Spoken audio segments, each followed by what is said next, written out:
This video is going to discuss the settings that I use for Destiny 2. Obviously, I'm on console, PlayStation 5, so this will apply to those people who play on that platform. PS4 users can pick up a couple of things, but not everything, because there's additional stuff on PS5 that isn't on PS4. Xbox users, if you're next-gen Xbox, you can take information from this as well, I guess, and last-gen Xbox can take a couple of things. But PC users can't, because you're on PC, unless you're playing on controller. Everything's a bit more optimized on PC, I guess, and if you only put PC and you're playing Destiny 2 on it, I imagine you already know what settings you are using and want to use on that. So this is just me doing a video on this because people over time have asked me what settings I'm using for this thing or that thing, or what type of controller I use, or stuff like that. So I'll cover controller, sound, and video, right? So just cover them all as quickly as I can, and the settings that I run, as opposed to why I don't run another setting. Because you can take a couple of tips from this. Obviously, I main PVE. I don't play PvP, only if I'm forced to play it, because I don't like PvP in this game. I'm mainly just for PvE purposes, for the end game on stuff. Your settings don't matter that much for PvE, but as I said, it's just to cover it because I've been asked about it.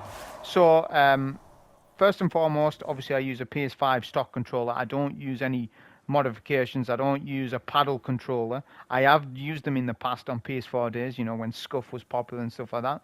But nowadays I just use a stock controller, that's it. Because I noticed with the third-party controllers, they break really fast. I've used them back in the day. They all break. There are rumours that Sony are going to launch a official paddled Pro controller for PS5, an official licensed one. That hasn't come out yet, but when it does, I'll get it. 100%. I recommend that you do yourself as well if you're into that, I guess. But as I say, you can do fine with just a stock controller. I've been using a stock controller for ages. So the settings that you have is movement controls. That's the first option. Default is what I go with. I don't run any of this stuff. If this stuff applies to you, then run it. I can't really give you any information about it. I just run default. Button layout. So this is the first major thing that you want to consider looking at. So when you click the custom, nothing will be changed until obviously you bind stuff to it. So you can remap your entire controller with the buttons and stuff. Right, you can do that. You can change the entire thing. I don't mess with that stuff because it's ingrained with me when I'm playing any first-person shooter. It's always been sort of what I've been brought up with is grenade is your L1, R1 is your melee, R2 is to shoot, L2 is to LDS. I ain't going to change something that's been so ingrained into me. That's what I do. But you can change stuff around if you want it. There's even presets to change too. I don't use any of this stuff, but it's there if you want to. So, but there is one setting that I change on this, so you've got to go to custom to do this. And there's a binding that you need to change, and this is the charge and unmelee. These are not binded. And what that means is if you don't do that, if you're playing Sunbreaker or Night Stalker, so you need to go invis, or like with the mini thrown hammer for Sunbreaker, it's a problem because if you're close to enemies, this game will make you use your uncharged melee as opposed to your charged melee, right? This is devastating. This means you can't play builds properly. Some of the builds in this game you can't play if you don't do this on controller. On PC you're going to set bindings anywhere, but on controller some people will just play on default and they won't be none the wiser. But if you do this little change, you can change things. So I'll show you what it's like with default. So if somebody wasn't to change their stuff, right, on their controller, like I'm going to suggest in a minute, this would be devastating to Titan mains and Hunter mains as well. Not so much Warlocks. You're not meleeing a lot on a Warlock. So if you're close to an enemy, it won't use your charge melee. It'll use your uncharged. So look at that. That's terrible. And it'll only do your charge melee when you're not near an enemy within like 1 or 2 meters. So that's a big problem, right? So to change this, right, to play properly with melee builds, you need to go back to button layout and you need to set some bindings. You can change the press. I don't change any of that stuff. This just works. So R1 to charged, set a binding to uncharged as well, because I don't just play Titan, I play Warlock, I play Hunt, I play all classes. If you don't set a binding to uncharged melee, you will never be able to do an uncharged melee ever. That to me is bad, right? So I don't want that. I just want to be able to get close to an enemy and have it prioritize my thrown hammer or my smoke bomb or whatever. if you do this, like I'll just do single press for them all, the game will override it and it'll let you do your charge melee when you're next to an enemy. So I'll just show you. So obviously if you're playing hammers, you can just do this. This is something that you need to do if you're playing Titans. So you can just do your melee, and if you lose your hammer, you can still do an uncharged melee. Right? So that's what we do for that. That is so important. It's the most important thing to take away from the video. If you didn't know, I guess most people do this season, since with the changes of Solo 3.0 and stuff, people have had to adapt with that. So set your bindings for what I've just said. For PVE purposes. So the next thing is look sensitivity. So this will interest people, I guess. My take on this is, depending on how heavy-handed you are, depends on the look sensitivity that you want to run. Some people have stronger fingers and hands than other people. Some people are, as I say, I'm more heavy-handed. If you're more heavy-handed, you need a lower sensitivity. This is nothing to do with skill. It's more to do with preference and you as an individual player. Now in Destiny 1, right, it started at look sensitivity 1 to 10. Right, that was the scale, that was the range. However, they changed it to 20. This definitely threw me off when they went from 1 to 20 because the scale of it changed. Now in Destiny 1 for 3-4 years, I always ran a look sensitivity as 4, but that was the old scale. Nowadays, I don't run 4. I went up to a 6. I did experiment with like 10 and 8. That was too much for me in terms of it was too fast. It means I can't get my critical hits and my precision damage, which is very important, especially if you run like linear fusions, snipers, whatever it might be, even hand cannons, scouts. You want to be able to hit your target, right? Because if you get into body shot damage, this game punishes you massively. This game's based on precision damage, definitely PVE wise. It obviously depends on what type of weapon you're using, but for the most part, right? So you need to be able to hit your target. So I run 6. So this is what 6 looks like, right? As I say, it influences how accurate you are, right? Or as a play in it. So that's 6. You've just saw what that looks like. For max, this is what 20 would look like. So look, this is no good to nobody. Like I don't know who in PvE plays with this, but this is like for me, this would be terrible. Good for shotgunning, right? You know, you could immediately turn around and do that. You know, obviously, good for that, but that's not needed in PvE because it depends. You know, if you're not very heavy-handed, you'll be better off with this, or maybe a 15. Just depends. It's preference. But what I would say is when you're changing your sensitivities, don't go too much of a change. Like if you're running 5 and that's too slow for you, go to 7 or 8. Creep it up. Play with that for a day or two. See how you feel after that. If it's still not enough, up it again. Creep it up to 10. Then play with that for a day or two. Get used to a sensitivity and stick to it. Once you find your sweet spot, stay at that sweet spot. Do not change. And you want your sensitivity to suit a whole array of weapons. Snipers, shotguns, hand cannons, scouts. Every weapon. That's what I advise. So I go with 6. As I said, that's just what I run with. If you want to run with a higher sense, then run that. I'm just showing you what I do.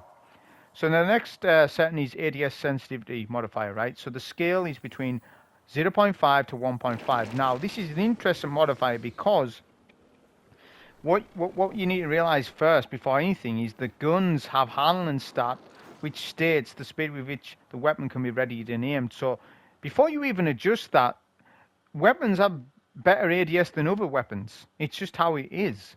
Right, so if you're using a snappy weapon, then that's going to feel snappy anyways to you. But explaining this stat, this stat or this setting, basically, I run max because you may as well. There's literally no little difference between the two. So I'll show you with the sniper. This is at 0.5, the minimum ADS. Now, Whisper of the Worm is a high impact type sniper, so it's slower aiming anyways, but I'm trying to use this sniper to show the difference. So that's what it is with minimum, right? But let's try max. I mean, there's barely any difference there. Do you know what I mean? So that's why I just say run max. You're getting not much out of this setting. So that's what I advise about ADS modifier. Just run max. because there's a little difference between the two, between minimum and max. These are just default for me. Auto look centering's default. This is your next important setting that is very important, right? So sprint scale, the sprint scale turn radius. Now minimum is 0.3, maximum is 0.8. I advise, especially in PVE, even PvP as well, to be honest, is run max, because you look at how good you can turn. So if you're in a tight situation, enemy-wise, you're on a Grandmaster, you went too far in, you know, you can outmaneuver enemies. I'm not going to talk too much about that, because that's a topic for another video entirely. You could talk 40 minutes about that. So let's look at this turn radius. I can stay on a tight scale, which is exactly what the setting says it does. This is very good. This is one of the best settings they ever added. However, look at this. I go to minimum. Now let's see, do the same thing. Now I'm full tilt on my thumbstick, and I barely can stay in this room. Look at this. My movement is hindered because of that setting. Make sure you get that setting right. Get that setting maximum and learn it. I would say that that's not preference. I would say everybody should do this. Get yourself on a higher radius. Right, so that's that explained. Then control vibration. This is a distraction for me. I don't use it. I get fed up with it, and it drains your battery, so I just don't use it. If you want to use that, use that. That's fine. This double press thing, it just means that the length of time that is classed between double press action, between pressing buttons. I just have it on 1. That's the default, whatever. I wouldn't recommend changing this, to be honest. So I just run that. Depends if you're really altering your button layout and stuff like that, I suppose. Then on to video settings. So HDR, obviously we know the HDR is kind of weird on console right now with the way it works. I don't use it because I record footage, and what you need to understand is if I use HDR, the video gets brighter when that video is rendered. So this is something why I don't run HDR. However, if you don't make videos, which you probably don't, then you can run HDR and it works fine.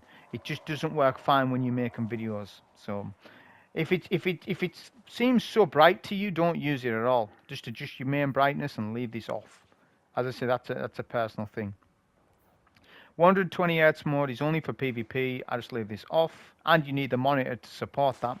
Field of view is the next very important setting that you need to consider. So obviously I'm on console, so this is what my max is, 105, right? So this is what if we just go to where I was before, right? So you can see a sort of difference. So this is what it looks like, FOV. That just means how wide your screen's gonna be. This is super helpful to you in PVE, sorry, so you can see more, right? Seeing more information on the screen is massive. So let's just see that, the same view, but with minimum FOV. Right, so we need to apply the changes. So we're 55. Now look at the difference. Look at the difference. I can see nothing, right? PS4, this is how a PS4 player feels.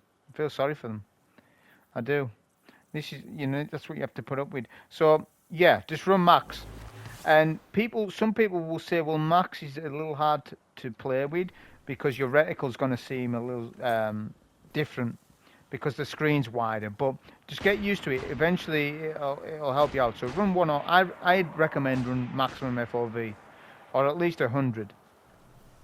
So the field of view is very important and can help you out massively with overall gameplay in this game. Motion blur, chromatic aberration, film grain is all off. This just all interferes, I feel, with the game and stuff. I don't like it. I knock all that stuff off. So that's that covered. And finally, sound, right? So you've got, this is not as important. It's more important when you're playing Grandmaster Nightfalls. So you've got SFX volume, dialogue, music.